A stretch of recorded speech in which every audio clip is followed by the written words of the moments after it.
আমি পশ্চিমবঙ্গে গণ আন্দোলনের আহ্বান করছি। সেফ ডেমোক্রেসি, সেফ সনাতন, সেফ আমাদের মা দিদি বোন নারী সুরক্ষা, সেফ মাইনরিটি এসসি এসটি। আমি পশ্চিমবাংলার জনগণকে সেফ ডেমোক্রেসির পক্ষে আপনারা যেভাবে পারেন, যারা দলে দায়বদ্ধ, দলের কর্মী, দলের ব্যানারে, যারা অন্য সিভিল সোসাইটি করেন, পোর্টাল, ইউটিউবার, মিডিয়া, এনজিও, অন্য প্ল্যাটফর্মে থাকেন, রিলিজিয়াস অর্গানাইজেশন, সবাইকে আবেদন করব, পথে নামুন। এনআরপি যারা 23 সালে 1 কোটি লোককে ভোট দিতে দেয়নি পঞ্চায়েতে, 24-এর লোকসভায় ট্রেন্ড ছিল না।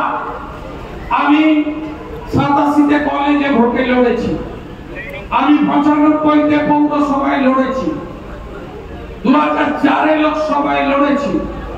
আমি দেখিনি যে একটা নির্দিষ্ট সম্প্রদায়ের লোককে ভোট দিতে বাধা দেওয়া, এই ট্রেন্ড খুব মারাত্মক।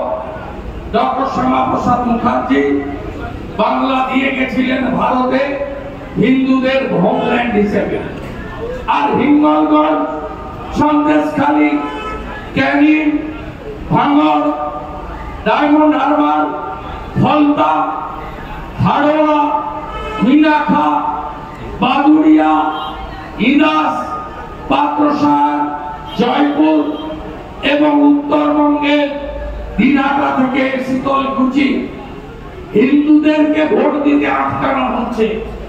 এ ভয়ঙ্কর ট্রেন্ড। 24-এর লোকসভা ভোটে ফার্স্ট দেখলাম আটকে দাও হিন্দুদের, যেন ভোট দিতে না পারে। এবারের বাই ইলেকশনে 2 লক্ষর বেশি ভোটারকে ভোট দিতে দেওয়া হয়নি। আপনি অপেক্ষা করুন। আমি কিন্তু গণতান্ত্রিক পথে সংবিধানের ভিতরে থেকে এবারের বাই ইলেকশন এবং লোকসভা ভোটে যে ভোটাররা ভোট দিতে পারেননি তাদের নিয়ে আন্দোলন সংগঠিত করব এই রাজ্যে। আমি আগামীকাল এলওভির একটা পোর্টাল চালু করব, যেখানে লোকসভা এবং গত বাই ইলেকশনের 4টে কেন্দ্রে আপনি ভোট দিতে পারেননি, আপনাকে ভোট দিতে দেওয়া হয়নি, আপনি নাম রেজিস্ট্রেশন করবেন, নাম নথিভুক্ত করবেন। তারপরে আপনাদের নিয়ে সব সাংবিধানিক প্রতিষ্ঠানে পৌঁছে যাওয়া, প্রয়োজন হলে রাষ্ট্রপতি মহোদয়ের দৃষ্টি আকর্ষণ করে, প্রয়োজন হলে উচ্চ আদালত নয় উচ্চতর আদালতে গিয়ে বাবা সাহেব আম্বেদকর আপনাকে যে অধিকার দিয়েছেন সেই অধিকারকে প্রতিষ্ঠিত করার লড়াই আপনাদের বিরোধী দল নেতা শুরু করবে। আপনাদের সাহায্য দরকার, এ জিনিস মেনে নেওয়া যায় না।